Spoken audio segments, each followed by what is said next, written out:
Hey, Catanians, if you want to subscribe, do it. You don't have to ring the bell, but go ahead. Okay, back to some Catan. Let's slow down the starting settlement placements and just take a look at this board.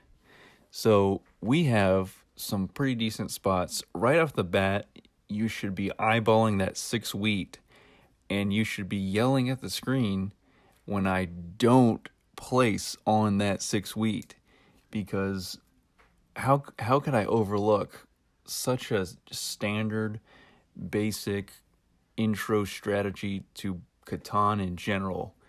No wheat equals defeat.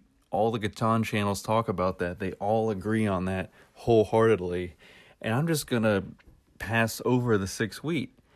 Now we got some other good numbers. We do have an 8 wood, we have a 6 brick and an 8 brick, and the 8 brick is better than the 6 brick because the 8 brick is touching a brick port. So that 8 brick with the 10 sheep spot is not a bad spot to start out on. But brick later in the game is iffy in terms of being necessary. So it's not the best spot. Now blue, I think, took the best spot to start out with because they went first. They knew they needed to hop on some good wheat early on in the game because they knew, ideally smart players, hopefully smart players would also hop on that wheat. So they knew they didn't want to get shut out from that. Otherwise, they would have had to end up building on either the 11 wheat or take the 6 wheat but bad numbers. Like I was thinking about initially taking the 6 wheat with the 11 wood 12 wheat, but I was like, I want more than one good number. But in the long run, you need that wheat. So just remember that. Don't do what I do, okay? Now, we have some other good spots here. If you look, there's a 3 wood, 4 stone, 5 stone with the stone port over there on that 3 wood. And if you can start on the stone and try to build over to that 3 wood 8 brick, you're doing pretty good. But we'll see what happens here. Now, I'm hovering over it. You're probably yelling at the screen, just build on it. Just hit the check mark. But nope, it ain't going to happen this one. I should have done it because now I'm also seeing, in hindsight, that if I did build on it, I could have built my road facing towards that 4 stone, 11 wood with the 3-for-1 port. And that would have just been the ultimate play, in the long term. But no, I decide I get on that 3 wood with the 4 and 5 stones I was talking about, and then I also get on some brick and sheep with the 10 brick, 3 sheep, 8 wood. So I am road heavy this game. That's basically my strategy coming out of the gate at this point, because as you can see, that's all I'm going to be able to build with just resources coming in from my hexes. I'm going to definitely be needing to trade for wheat to build settlements and cities and development cards if I so choose. And then blue just puts a big gaping hole in my plan by building on that stone port, which I totally understand because they already have a 4 stone. They already have wheat, sheep, and stone from their first settlement, so why not get the other 2 resources from their second settlement placement and gain a port they need instead of building on the 3 wood 6 brick? It just makes so much sense. And look at that. They pointed their road up to the 6 brick, so if they can manage it, they might be able to build on that wheat port with the 6 wheat. It's a foolproof strategy, really. You look at mine, you're like, Dupinator / Unorthodox Master Games, what are you thinking?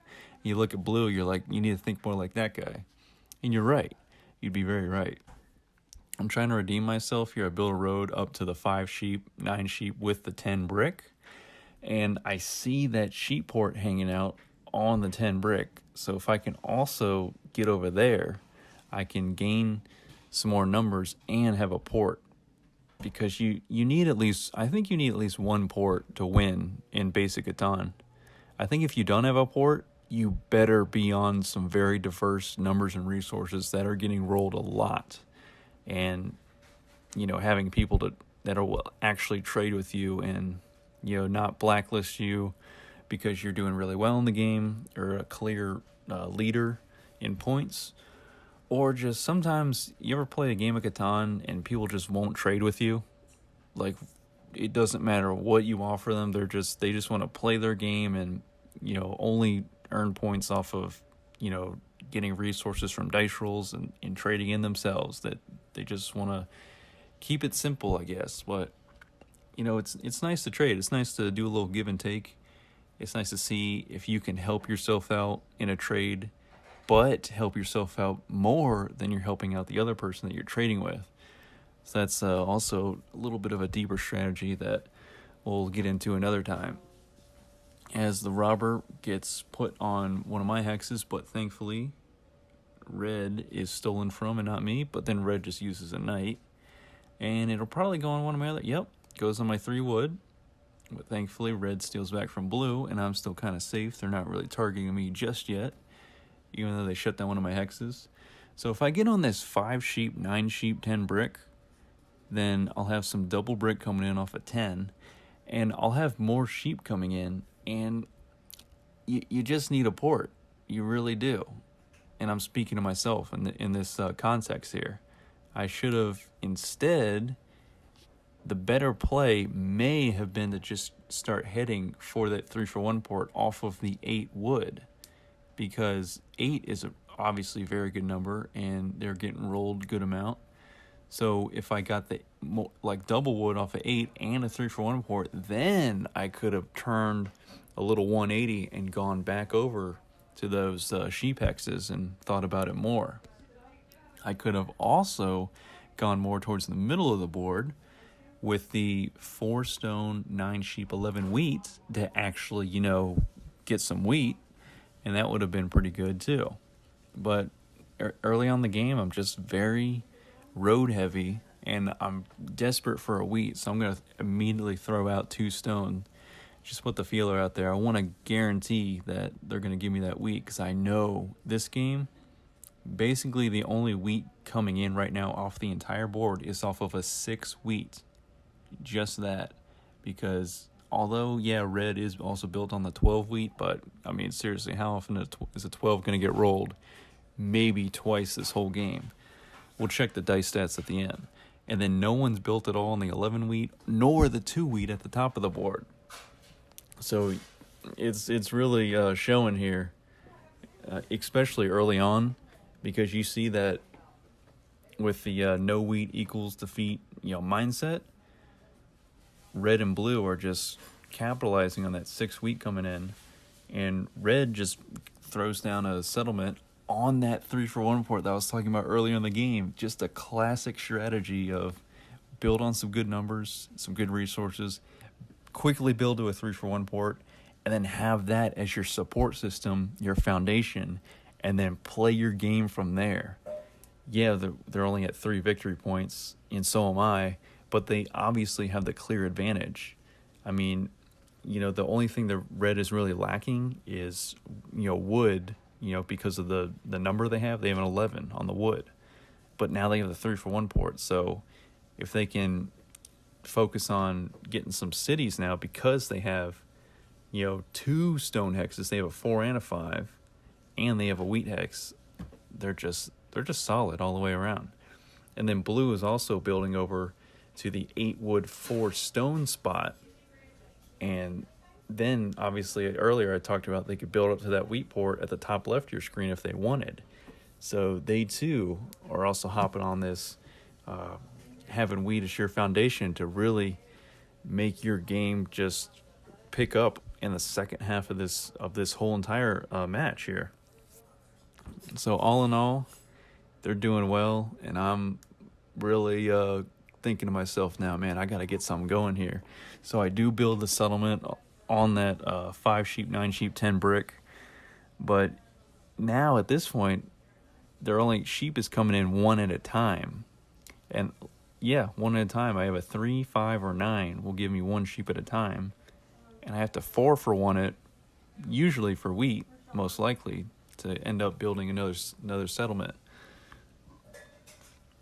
Another thing is that at this point, it's still a good idea for me to go for the 4th settlement on the board. But after that, I really need to think about a city, so that I can really start doubling up on resources because I don't have a port. Double up on the resources, then trade them in a 4-for-1 rate exclusively for more of that wheat. So we'll keep thinking about that as we move ahead. And of course, I'm going to shut down the 6 wheat. How many times have I said wheat this entire video? You could count that one out. That'd be a big number. Okay, so we got that 6 shut down. 10s a roll in. I get 2 brick. Yeah, 2 brick off of 10. I already had 2 woods, and I get 2 roads in my hand. And red plays a knight. I believe that's their second knight of the game. And we're not even halfway done, in terms of victory points. No one's at 5. No one's past that halfway marker. Red's already played 2 knights. I think red, and they just bought a development card. I think red's about to get largest army next turn. And of course, try to build a little suspense. You guys are watching this for the first time. I say I think because I'm trying to go back and remember, because I've recorded so many Catan matches that there's a lot going on. I'm trying to remember what exactly happens in every single match that I play, because there's a lot of exciting stuff. So I think red's going to get largest army, boost themselves to 6 victory points. They already have 4 settlements on the board, so after that, they can then just focus on upgrading those settlements to cities, and that would just take them to victory, honestly, because they have the 3-for-1 port, and they have a brick port, and they have an 8 brick. It's just, that's amazing. And at this point, if you look at it, blue is kind of lagging behind red, because blue should have had at least a city on the board by now, if not that 3rd settlement on that 8 wood 4 stone. So I'm wondering what blue's got going on. I don't really think they were trying to battle red for knights for largest army. I don't even think they really built any development cards. Maybe the rolls just weren't going their way, because now that I'm looking at their numbers, they have 3, 4, 6, and 8, and they have 2 3s. And then they just built on a 4 and an 8 again. So their diversity of numbers are pretty terrible. They have 3, 4, 6, and 8. So they literally only have 4 different numbers that will net them resources on the board. And at this point, if you look at red, they've got 4, 5, 6, 8, 10, 11, 12. So that's pretty decent if they can hop on a 9. Yeah, the 9 down, that 9 wood. If they can hop on that, they'd be doing pretty solid. And me, I've got a lot of numbers, but again, I don't have any wheat, so that's what's really holding me back here. Even though it looks like I'm doing pretty decent, I've got a 3, 4, 5, 8, 9, 10. So what I'm trying to do now is get a settlement on that 6 brick, 2 wood, 4 stone to double down on the stone off the 4 roll, but also get some more brick coming in so I can keep building out roads. Even though, like I said, after this settlement placement, I really should think about a city. And there we go. Red does, in fact, get largest army. And we're only, at this point, about halfway through the game. And they've already got that on lockdown pretty much. Because I'm not going to be building development cards, because I really need to prioritize the settlement, and then after that, cities. And then you look at blue, and they could be buying development cards, but they really should be getting themselves a city to get themselves back in this game, because I'm beating blue at this point, albeit only by 1 victory point. But blue should really have some more stuff going on. I know they don't have a lot of number diversity, but they do have a 6 and an 8, a 6 and 2 8s, excuse me. And every time an 8 is rolled, they do get a road, because they are on the brick on the left side of the screen and the wood on the right side of the screen. So that is very interesting. This game will make or break their victory on terms of how many 8s are rolled this game. That's what I think. Because if I was blue, I would have got myself up to that wheat port, won the 6 brick by now. But if you look at it, another thing hindering blue is that if you look at their settlement on the stone port, as I take longest road, on the left side of your screen, if they can't build down because red has blocked them on that brickport side, and they can only build up, and they can build on a 6, which is a good number, but they still won't gain any more number diversity unless they keep going all the way around past the 2 to try to hit that 5 sheep. But that's a long journey. And they could build to the middle of the board, but the only number that's really available to them is the 11 and maybe the 5. But as you see, red is going to try to get on that 5 stone 11 wheat. So blue was honestly kind of boxed in if you think about it in terms of gaining any new numbers. The only real shot they have at this point is trying to get on that 11 wheat, 9 sheep, 3 sheep. And yeah, they would gain a 9 and 11, which are, the 9's a good number, but they'd be just essentially building on more sheep because 11s aren't rolled too much. So for blue, I understand why they didn't do that, because that doesn't make, a whole lot of sense for them. And then plus I throw down my 5th settlement on the board, which I, looking back on, I regret, because I really should have gotten a city. And a 7 gets rolled. I'm glad I did build that settlement, though, before the 7. You're always happy to build something before 7 is rolled so you can get it out of the way and secure it and just have it permanent in the game, and then not worry about the 7 screwing over your plans. But of course, another 7 later in the game will screw over some other plans inevitably, because 7s always come at the worst time. There's almost never a good time for a 7 unless you have like 0 cards or 1 card. That's really the only time that 7s are convenient, if you can call them that. So at this point, I have to get a city to advance my game. I could try to play the development card game to draw either 3 victory point cards, or somehow try to beat red in the largest army. But that's kind of a stretch, because at this point, red has 7 victory points, probably going to throw down a settlement and build an 8th. And it'd be too little too late. Oh yeah, there you go, 8 victory points. And if you look, red has 4 length road, and I have a 5 length road. I just barely have longest road. I'm hanging on by a thread here as the 8 gets rolled, so keep in mind that blue just got a free road off of that. Or I guess they earned it. So I barely have longest road, so at this point, because I'm not getting any wheat, I'm just going to keep building more roads and to try to keep it away from red, because if red builds 2 roads, they win. And then even if I build some more roads to get to maybe a 6th or 7th length road, then red could connect up their whole road system with the other 2 roads they have over on the 6 wheat. And then they would definitely take longest road, and I'd be donezo. So I'm kind of playing kind of a losing battle here, because I'm just slowing down the inevitable, because I'm not gaining any more victory points, but I'm spending resources just to maintain what I have, which is never a good position to be in. Maybe it is if the only reason that this would be a good position to be in, I think, is if blue was in the process of stealing largest army from red, and I was just keeping longest road away from them. I mean, I have to, because they're about to win, but it would have been way better for me personally in my agenda in the game if blue was stealing largest army from red. But unfortunately, that does not happen. I really wish it did. But because I have to keep longest road away from red, I don't get to save up for my city, which is really unfortunate.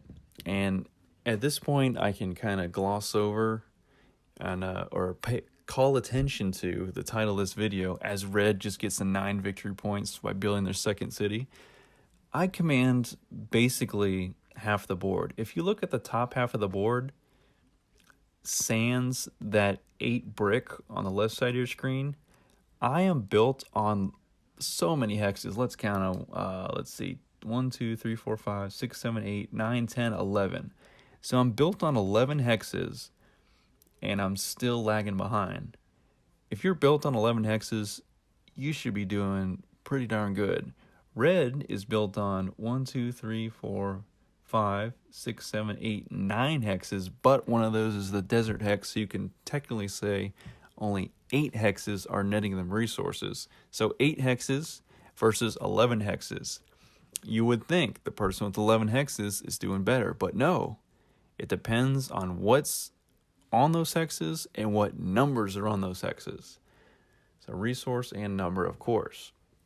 And that's why, as you can see, red is doing way better. So yeah, if I just would have started out on that 6 wheat, this game would have gone a lot differently, I think. I'm still kind of I still kind of have a chance here because I was waiting on a 4 to be rolled. If a 4 was rolled, I would have immediately gotten 3 stone because the robber is in fact on the 5 stone. The 4 is wide open. Will someone roll a 4 and I can build a city because I have 2 wheat? Because someone traded with me earlier and then 11 was rolled, giving me the 2 wheat. Give me a roll of a 4, Catan universe. Give me the city that I so desperately require. And anticipating the 4 coming in, I built out 2 more roads to that 3-for-1 port finally, which I should have gotten way earlier, but here I am.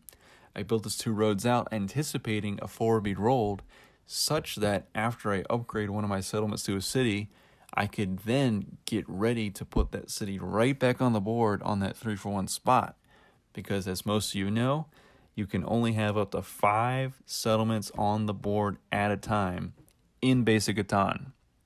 In some of the special scenarios in the expansions, there is room for more settlements and cities. They equip you with those at the start of the game, but that's in special scenarios like Greater Catan. But we're just playing basic and standard Catan. And at 8 is rolled, I do get something, but it's not what I want. I can build 2 roads, but that's really useless to me because I have a 10 length continuous road system, and I just want that 4 to be rolled. But for me, I rolled an 8, exactly double what I needed to roll. And there's really nothing I can do at this point. I could try to trade for it. I was going to do 2 brick for 2 wood and then 4-for-1 that wood for a stone just to hold on to it for next turn. But there's really nothing I can do. And even if someone takes this trade, I can't build a city on this turn. I could try to give up both of my 2 brick and 2 wood for 3 stone, but I doubt anyone's going to take that trade, especially late in the game when everybody's on edge trying to, pursue their own agenda and make moves and try to boost themselves ahead in their terms of their victory points. So I have to hand it off to blue. And blue was buying a few development cards late in this game, but at this point, they should have had taken largest army bought from red in order to extend the game to give another player besides red a chance to win. And thankfully, they did what I said would be good for them to do. Oh, look, there's a knight from them. They build up to that 6 brick with 3-for-1 port. They have a settlement on the 3 wood 6 brick, and they're getting ready to put down a 5th settlement. So although they did build up to the wheat port, they didn't upgrade one of their settlements to a city this whole game, and neither did I. And as you can see, not a very good strategy. So I again have to pass it off because I again did not get a 4 roll. And there goes a 5, and my 5 was shut down. Such a sad day for me. And right now, blue did, okay, I'll give it to blue. They did build a couple knights, like 2 knights, I believe. And while red has 3 knights, it is like somewhat possible for blue to take largest army, but they would need to build 4 knights to beat red by 1 knight in terms of the number of knights played to take largest army, but I just don't think that's going to happen. I think this game is probably over in this turn. I think red finally, they didn't roll a 7. Kudos to them. Kudos for the game not screwing them over. And they get a road building. Instead of trying to steal my longest road, they're just going to build 2 roads and probably throw down a settlement to get to 10 victory points and take this game away. Yep, looks like they're trading in. They're using that brick port. And they use a 3-for-1 board because I saw them trade 3 wheat in for a sheep. And that's the game, ladies and gentlemen, Catanians. I want to thank you for watching. And just remember, don't just throw all 5 settlements down the board unless you're also going to take longest road and largest army and then just try to draw a quick victory point card from the development card stack to get on out of here. 8s were rolled 12 times. That is incredible. So we were all built on 8s. We were all benefiting from that. And then 6s were rolled 10 times. That's also amazing. So I'll see you guys in the next one. Hopefully we'll win. Take care.